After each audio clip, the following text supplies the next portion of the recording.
On that basis, the president can declare an emergency with any country on earth and take unlimited power. That's called authoritarianism. Now, is the fantastic Bernie Sanders absolutely right about Donald Trump? Is the Trump administration now an authoritarian regime? Now, this occurred during the full committee hearing on the 8th of April 2025, and the senators were interrogating the Honourable Jamieson Greer, United States Trade Representative. And as the meeting was entering its final bend, so to speak, everyone's favourite representative, Bernie Sanders, received his 5 minutes to interrogate Jamieson Greer. Let me begin by saying, as I suspect you know, that I am not a great fan of unfettered free trade. I helped lead the effort when I was in the House against NAFTA and against permanent normal trade relations with China. I will never forget a visit that I made to the Macadillo area in Mexico, where I saw brand new factories and literally Mexican workers living in cardboard boxes. And the result, of course, was the loss of hundreds of thousands of jobs, good-paying jobs in this country, transferring them to Mexico where people work for horrendous wages. That is the type of trade policy which I detest. But I want to move to an area to talk about the legal basis of what President Trump has done. President Trump said, Mr. Greer, that he had no choice in terms of Canada, and I live 50 miles away from the Canadian border. He had no choice but to bypass Congress and to impose an emergency 25% tariff on Canada to stop, quote, the massive, end quote, amount of fentanyl and, quote, the millions and millions of undocumented immigrants coming from the northern border. Unfortunately, that's a lie. The truth is that the U.S. Customs and Border Protection reported just 43 pounds of fentanyl was seized at the Canadian border last year, representing just 0.2% of the total. Now, we could agree that 1 pound of fentanyl is too much. But if 0.2% constitutes an emergency, my guess is illegal drugs are coming in from every country in the world. And that gives the President of the United States incredible power to determine tariffs.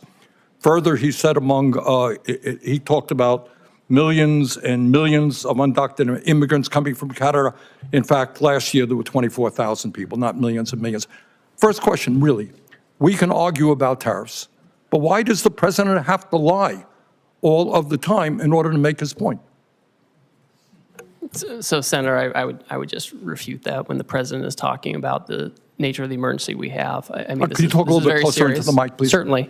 Senator, I would just say, I think you need to look at what the president issued in terms of the order for the legal basis for what we're doing, right? I mean, the president very rightly hit on this issue of fentanyl migration coming from northern and southern borders, and it's a real emergency. Drugs are a real emergency. 0.2%. You can then argue illegal drugs come from every country in the world. If you declare that as an emergency, you're giving the President of the United States unbelievable power. Let me go on that point. Let me mention to you what you probably know. 7 Republicans have joined a number of Democrats on legislation reasserting Congress's ability to play an active role in trade and tariffs. That, on the Republican side, was led by Senator Grassley. And he said, and I quote, "For too long, Congress has delegated its clear authority to regulate interstate and foreign commerce to the executive branch, et cetera, et cetera." He wants to reassert Congress's constitutional role and ensure Congress has a voice in trade policy, end of quote. In the last 2 weeks, all we have seen is reports in the newspaper. Congress has not had 1 ounce of authority in determining tariff policy. Do you think Congress should be completely left out of the process? Or does the president have emergency power to do anything he wants with regard to tariffs? Senator, my staff has had over 200 meetings with congressional offices in the past 2 months to consult. The president's been very transparent about what he wants to do on tariffs. Congress delegated a law to him to take this action. Mr. Greer, you can have all the meetings you want. You and I had a nice meeting. But at the end of the day, the president did exactly what he wanted to do without any discussion, formal discussion with members of Congress. He could make recommendations to Congress, that's for sure. Do you really think that he has the power under an emergency degree to reorder the trade world, global trade policy, without any input from the United States Congress? Sir, Congress gave him this law where if he determines a national emergency, he can take appropriate action to regulate imports. That's what he's done. And you think it's a national emergency that 0.2% of fentanyl coming from Canada constitutes a national emergency? Sir, do you? The president has determined that do you? Canada, I'm asking you. You're asking me about drug policy. So I agree with the president. If you have China and Canada and Mexico putting drugs into this country at different levels, then that's an emergency. We have to deal with it. Look, we're not going to argue about the danger sir. of drugs. 0.2, 43 pounds of fentanyl.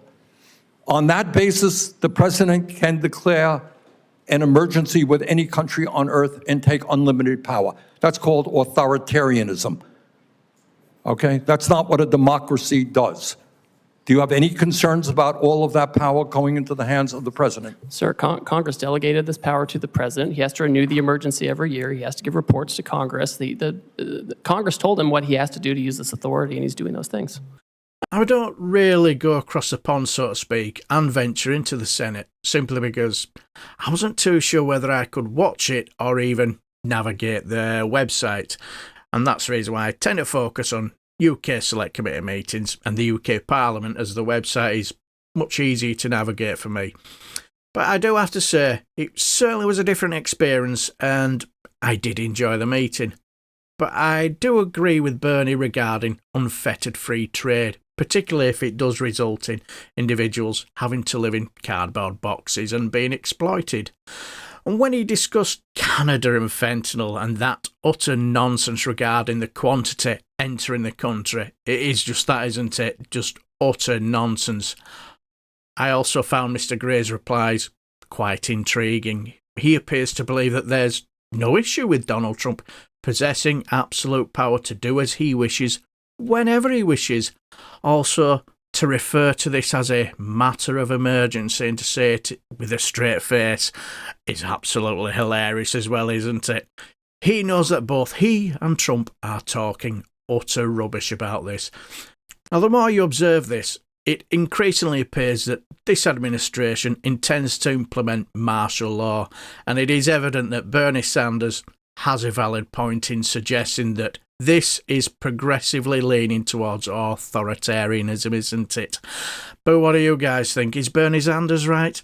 Let me know down below. And if you enjoy everything House of Commons, Select Committee meetings, and if you enjoyed this video as well, please like and subscribe, and I shall bid you farewell and take care, my friends.